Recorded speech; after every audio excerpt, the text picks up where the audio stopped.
Hey everyone, welcome back to FT News. I'm Myra. After years away from theaters, Star Wars has officially returned to the big screen with The Mandalorian and Grogu. And honestly, this movie is probably going to divide fans hard. Some people are going to love simply seeing Din Djarin and Grogu back together on another adventure. Others are probably going to walk out asking, "Wait, that's it?" Because while the movie definitely delivers action, creatures, bounty hunters, and classic Star Wars energy, the ending leaves many of the franchise's biggest questions completely untouched.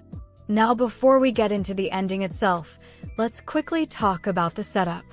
The movie basically follows Din Djarin and Grogu working for the New Republic after the events of the Disney Plus series. Their new mission sends them after a mysterious Imperial figure named Commander Coin. But to find him, they first have to work with the Hutt twins. And this is where the movie suddenly becomes much more connected to classic Star Wars criminal underworld stories. The Hutt twins ask Mando to rescue their nephew Rada the Hutt, yes, Jabba's son, from a dangerous gladiator situation. And from there, the movie turns into a giant space adventure involving monsters, betrayals, bounty hunters, giant creatures, and family drama. Now eventually, the biggest twist gets revealed. Commander Coin and a black market figure named Janu are actually the same person.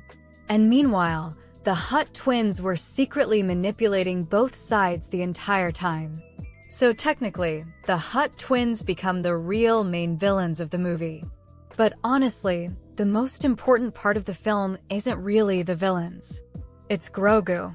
Because this movie is basically about Grogu finally growing into someone who can protect Din Djarin instead of always needing protection himself. And that emotional reversal becomes the core of the ending. At one point, Din Djarin is poisoned during a brutal fight with a giant dragon snake creature after being captured by the Hutt twins. And suddenly, for the first time in this franchise, Grogu becomes the caretaker. Not the child, the protector. Grogu hides Din away, protects him, searches for food, meditates, and basically keeps him alive while he slowly recovers. And honestly, those scenes may be some of the strongest parts of the entire movie. Because they finally show Grogu becoming more independent instead of simply being cute comic relief all the time. You really feel that father-son relationship evolving here. Din spent years protecting Grogu. Now Grogu protects Din. That's the emotional heart of the movie. Now eventually Din recovers, and together they launch a final rescue mission to save Rada from the Hutt twins. The climax turns into a giant battle inside the twins' fortress involving massive droids, bounty hunter Embo, Rada himself, and the giant dragon snake creature. And during the chaos, the Hutt twins literally fall into the dragon snake's chamber and get eaten by their own monster. Which honestly feels very classic Star Wars. Villains destroyed by the very thing they controlled. Now Grogu also gets a major hero moment here. When Rada almost falls into the creature's pit, Grogu uses the Force to save him. And that moment is important because it really shows how far Grogu has come since Season 1 of The Mandalorian. He's no longer helpless.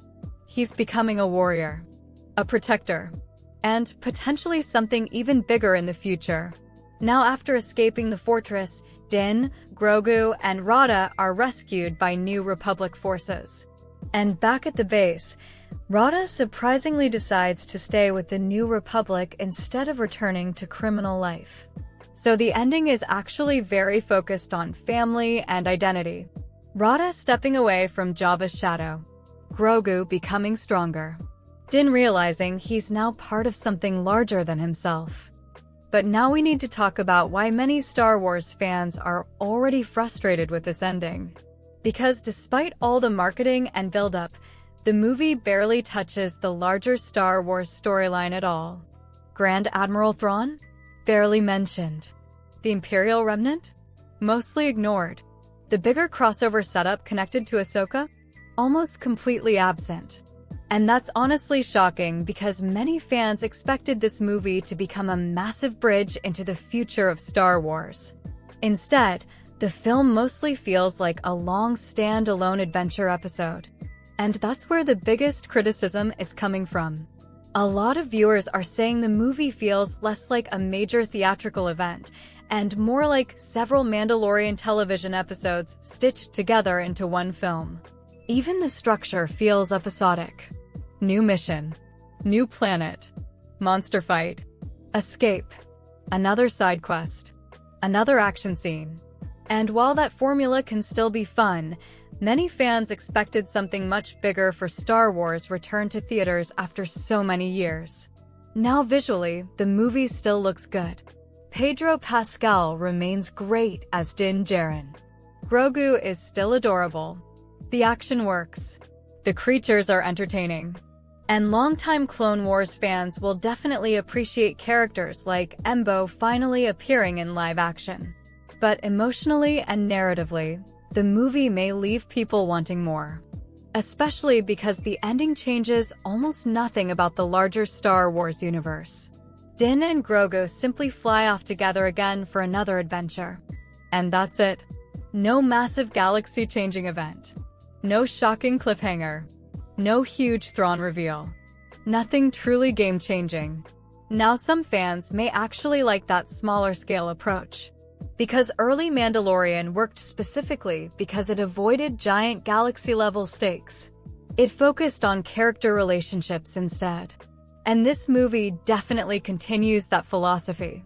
But others are probably going to feel disappointed because Star Wars returning to theaters after 7 years created enormous expectations. And the movie doesn't fully feel like the grand cinematic event many people hoped for. Still, there's one thing this movie clearly sets up for the future. Grogu is evolving. Fast. He's becoming stronger with the Force. More independent. More emotionally mature. And Lucasfilm clearly sees him as one of the franchise's most important future characters moving forward.